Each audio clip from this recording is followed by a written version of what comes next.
Some people feel an immediate sense of relief when plans are cancelled. Not disappointment, not hesitation, relief. Their body loosens before their mind even reacts. Their breathing slows. Their shoulders drop. It's not because they dislike people. It's not because they lack interest. It's because staying home feels right. They look forward to quiet evenings without structure. They enjoy time that doesn't require transitions. They feel settled when nothing is scheduled after work. Home is not a fallback for them.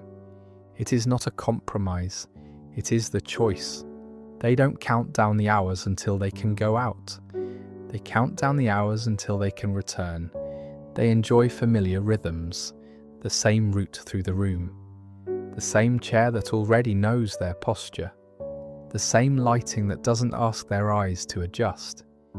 They don't experience repetition as monotony. They experience it as stability. They don't feel restless in stillness. They feel organized by it. When they're at home, time stretches differently. Minutes are not measured by productivity. Hours are not evaluated by output. The day doesn't need to justify itself. They can sit without explanation, pause without apology, rest without narrative. They don't feel compelled to document moments. They don't feel pressure to turn leisure into proof. They don't feel anxious about making the most of free time. Being is enough. They might read slowly, move deliberately, let thoughts arrive without interruption. They enjoy evenings that end early, mornings that begin quietly, weekends that don't blur together from constant motion. They don't need variety to feel alive. They need coherence. When they leave home for long periods, they feel it in their body.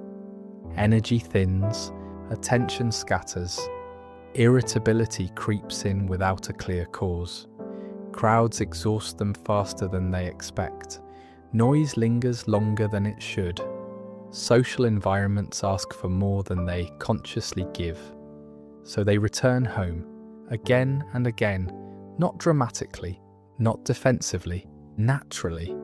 Home becomes a place of recalibration, where the nervous system stands down, where attention stops bracing, where the self no longer needs to adjust. They are still, but not stagnant. They are quiet, but not empty. They are alone, but not lonely. They may enjoy connection deeply, but in smaller doses, in contained settings, in ways that don't require constant outward focus. They feel most like themselves when no one is watching, when nothing needs to be explained, when no response is expected. They are not hiding from life. They are inhabiting it at a pace that fits. And this preference, repeated over time, often becomes the most misunderstood part of who they are. From the outside, loving to stay at home is rarely taken at face value. It is almost always translated.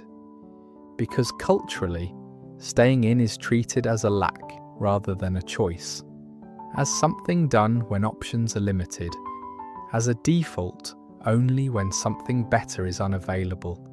So when someone chooses it again and again, it unsettles expectations. People assume avoidance first, that the person must be antisocial, that they dislike people, that they are uncomfortable in groups. If invitations are declined consistently, it's read as withdrawal. If weekends are spent at home, it's read as isolation. If evenings are quiet, it's read as disengagement. The assumption isn't hostile, it's habitual. Because in many cultures, participation is equated with visibility. To be involved is to be out. To be alive is to be busy. To be fulfilled is to have somewhere to go.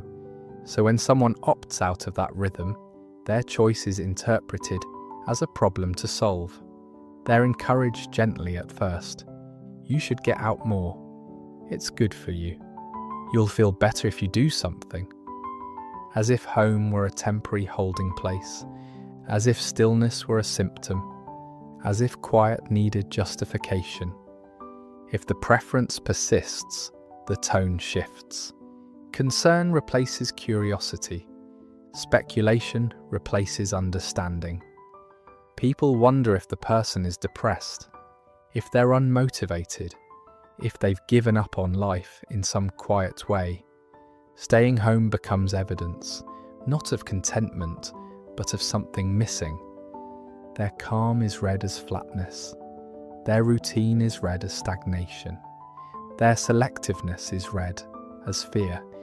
Even enjoyment is mistrusted. When they say they're happy staying in, it's questioned. When they say they prefer it, it's dismissed. When they say it's enough, it's challenged. Don't you get bored? Don't you want more? Isn't that lonely? As if fulfillment has a single shape, as if enjoyment must look active to be real. There is also a quieter misinterpretation, that staying home is a lack of ambition. People assume the person isn't driven, that they're not curious, that they're not pushing themselves, because ambition is often measured externally, by movement, networking, presence. So someone who stays home is assumed to be staying small. Their internal work goes unseen. Their inner richness goes uncounted.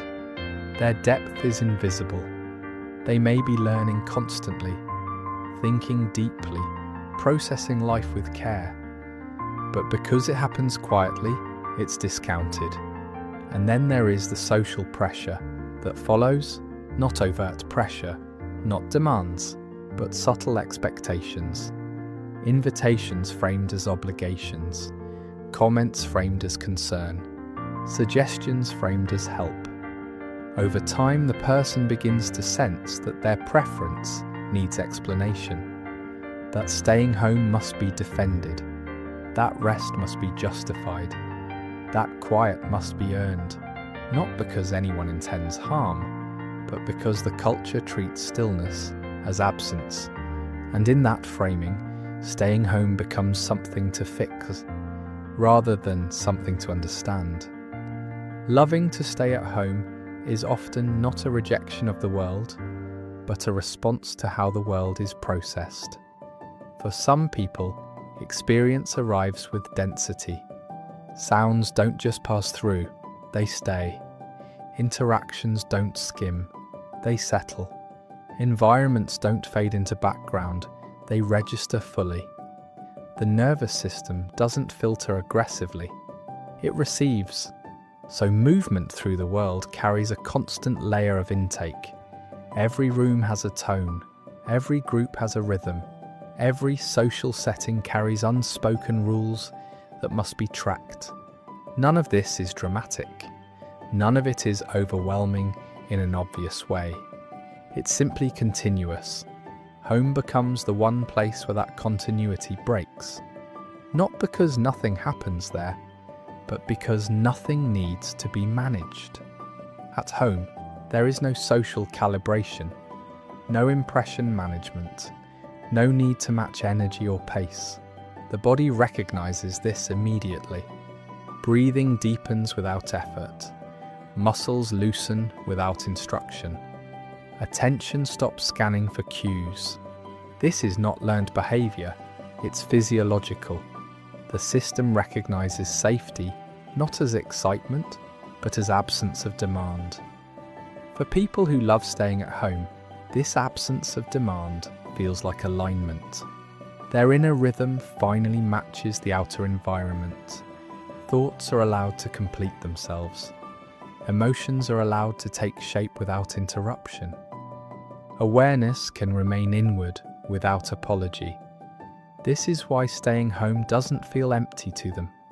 It feels full of continuity, full of coherence, full of space to exist without adjustment. The outside world, by contrast, often fragments attention. Even enjoyable activities require division. Listening while speaking, observing while responding, monitoring tone while expressing feeling.